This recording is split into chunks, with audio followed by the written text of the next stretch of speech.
민들레라고 하는 조직이 유가족들의 동의도 구하지 않고 사망자의 명단을 공개를 했습니다. 무슨 내용입니까? 누군가는 좀 고발을 해야 되지 않나. 그래서 뭐 저도 중대한 뭐 개인정보에 대한 그리고 피해자 보호에 대한 위반 행위이므로 할 거고요. 누가 과연 이름을 공개하기를 원했냐. 민주당을 이야기하지 않을 수가 없죠. 이것을 정치 쟁점화하는 거 아니겠습니까? 이재명 지사에 대한 혐의 이것들이 지금 칼끝이 목에 이제 닿은 이 시점에서 뭐든지 좀 주의를 돌리고 그런 주관적 희망이 나타난 정치적 행동 아니겠는가. 올해 있었던 국정감사가 역대 맹타급 감사였다, 국정감사였다 이런 이야기를 하거든요. 기억에 남는 거 뭐 있습니까? 청담동 말고는 아무것도 없어요. 국정감사 하면 저는 민주당의 또 망신 퍼레이드가 벌어질 것이라 좀 확신을 합니다.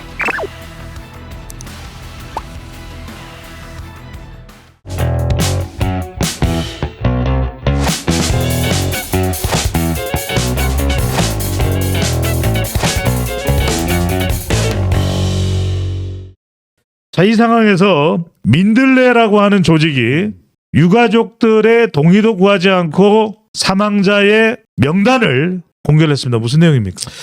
이게 보니까 먼저 이 민들레 측에서 민들레 시민 언론 민들레 오늘 뭐 창간한 것으로 알고 있습니다. 뭐 이 글들도 많이 올라왔던데. 그리고 이제 더 탐사 최근 이제 한동훈 장관의 청담동 접대 의혹 뭐 이것과 관련된 언론인데요. 이 두 군데서 피해자들 명단을 올렸고요. 이것은 사실 이제 여론으로부터 문매를 맞고 있긴 합니다. 이제 언론노동조합에서도 우리의 재난보도 준칙을 위반하였다.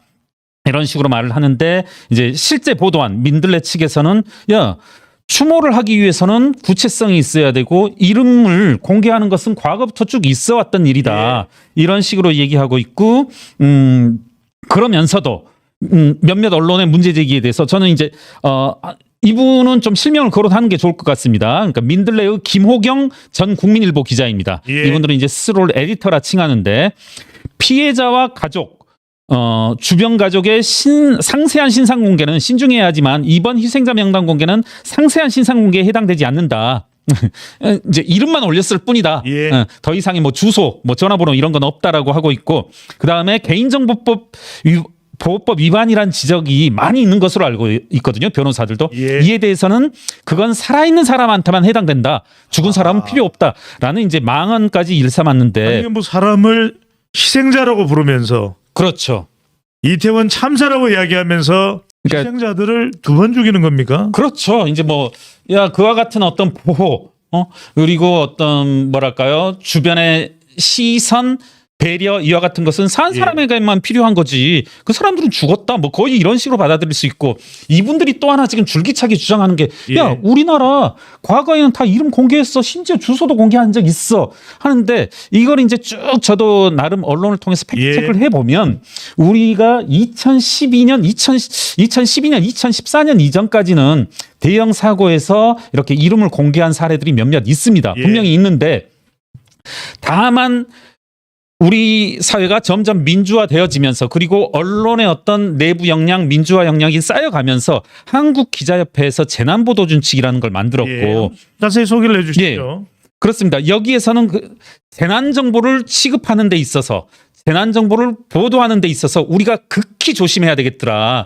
피해자들 이분들의 어떤 심리 그리고 뭐 여러 가지 것들을 사생활, 명예 이런 것들을 배려하여서 보도하여야 되는데 여러 가지가 있는데요. 제19조 이걸 한번 읽어보겠습니다. 기자협회의 한국기자협회 재난보도준칙 19조입니다. 피해자와 그 가족 주변 사람들의 상세한 신상 공개는 인격권이나 초상권, 사생활 침해 등의 우려가 있으므로 최대한 신중해야 한다. 그리고 이제 11조에는 공적 정보의 취급, 18조는 피해자 보호라고 해서 이제 이런 거죠. 집에서는 이렇게 여쭤보자고요. 그 명단을 157명입니까 8명입니까 우리 희생자들 누가 이름을 다 알고 싶다고 하는 거죠? 누가 알고 싶어 하죠? 이게 이제 또 재밌는 게 유가족들이 공개하고 싶지 않다. 유가족들의 의사가 있을 테고 그리고 아니 굳이 156명이든 157명 이름을 다 알아야 되나요? 자 사람이 이렇게 있다. 주변에 지인들이 있으면 지인들이 있는 것이고 맞습니다. 왜 과거 이야기를 합니까? 지금은 2022년이잖아요. 왜 이러는 겁니까? 민들레 어떤 조직입니까? 민들레는 이제 참고로 제가 뭐 선전하는 형식도 될 수 있지만 예. 근데 현재 구체적으로 언급을 하더라고요. 우리는 한결의 경향을 믿을 수 없다. 예. 이분들이 이제 야 그러면서 한 분의 이 글을 쓰신 김호경 전 국민일보 기자의 제가 그 SNS를 페이스북을 예. 들어가 봤는데 야 이처럼 지금 한겨레 봐라. 한겨레가 이렇게 문제다. 이 지금 한겨레 보도에 대해서 비판적인데 이게 어떤 의미로 비판적이냐면 예.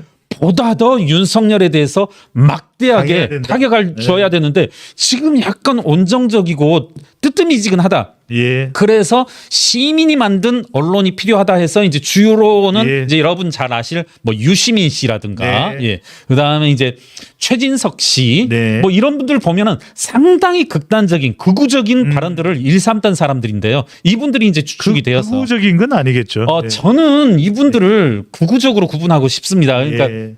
뭐 기왕에 말씀 나온 게 짧게만 말씀드리면 우리 여러분 히틀러의 독일 국가사회주의당 예. 이분들의 강령에는 노동자들을 보호한다, 노동자들을 위한다는 말씀들이 많이 나와 있고 실제 노동자들을 많이 동원하기도 했습니다. 예. 이분들이 말하는 뭐 노동자들을 위한 그리고 개혁 진보라고 하는 것은 본인들의 어떤 뭐 정치적 지평, 예. 이권들을 위한 발언이기 때문에 저는 이분들을 극우라고 부르는데 좀 주저하지 않겠습니다. 예. 강성 반윤 성격이 있는 매체다. 예, 이렇게 예. 해석할 수 있을 텐데 이 민들레 관련해서 명단 공개 관련해서 한동훈 장관이 입을 열었습니다. 예, 그렇습니다. 이 부분 분명히 법 위반 소지가 있기 때문에 예. 법적 조치가 따를 것이다. 이와 같이 이제 경고를 하였음에도 불구하고 뭐 귓등으로도 듣지 않으면서 흘려버리면서 예. 이제 이와 같이 공개를 한 것이죠. 아니 동의하지 않는 유가족들은 이 명단이 노출된 것에 대해서 상당히 거부감이 있을 테고 뭐 소송이나 이런 법적인 대응도 나올 수 있는 거 아닙니까? 저는 이 부분 뭐 소송이 있어야 된다. 누군가는 좀 고발을 해야 되지 않나. 그래서 뭐 저라도 내지는 저희 예. 단체라도 누군가 하지 않는다라면 좀 고발을 할 생각을 조금 가지고 있습니다. 중대한 뭐 개인 정보에 대한 그리고 피해자 보호에 대한 예. 위반 행위임으로 할 거고요.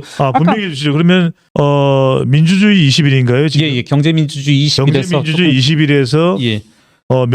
민들레 명단 공개 관련해서 소송을 결정을 하신 겁니까? 소송을 할 생각이 있습니다. 뭐 조금 시위를 보면서 뭐 타 단체가 한다라면 뭐 굳이 중복되게 할 지금 필요는 정문희 없지만 기자가 나와 있으니까 예. 시사 저널에서 일보로 그러면 나가게 될 것 같은데 괜찮으신가요? 예.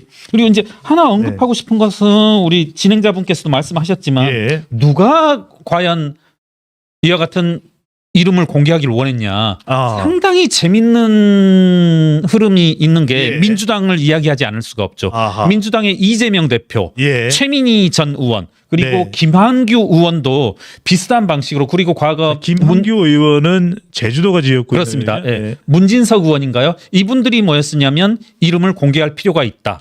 이와 같은 발언을 하다가 어제 실제로 이름이 공개되고 나서는 예. 뭐 한동훈 장관의 경고를 염두에 두었는지 내지는 예. 본인들도 법적 검토를 했을 테지만 법 위반 소지가 있기 때문에 예. 지금 정작 공개되고 나서는 가타부터 말씀을 안 하고 있거든요. 아니 제가 한번 여쭤볼게요. 예. 명단이 공개되면 뭐 더 위로가 되는 겁니까? 명단이 공개되면 더 뭐 국가 보상을 많이 받을 수 있는 겁니까? 명단이 공개되면 참사의 이 진상 유명이 더 잘 되는 겁니까? 뭐가 잘 되는 겁니까? 딱 하나 바라고 노리는 것은 네. 이것을 정치 쟁점화하는 거 아니겠습니까? 아하. 저는 그렇게 봅니다. 뭐 이재명 지사에 대한 구체적인 혐의 이것들이 지금 네. 칼끝이 목에 이제 닿은 이 시점에서 뭐든지 좀 주의를 돌리고 이걸로 예. 뭐 딜을 해보려는 그런 주관적 희망이 나타난 정치적 행동 아니겠는가? 네. 지금 민주당 측에서 나오고 있는 게 국정조사 그리고 특검 뭐 이런 이야기들을 하는데요. 그냥 국정조사와 관련해서 두 가지만 짧게 말씀드리겠습니다. 그러니까 지금 올해 있었던 국정감사가 역대 맹타급 감사였다, 국정감사였다 이런 이야기를 하거든요.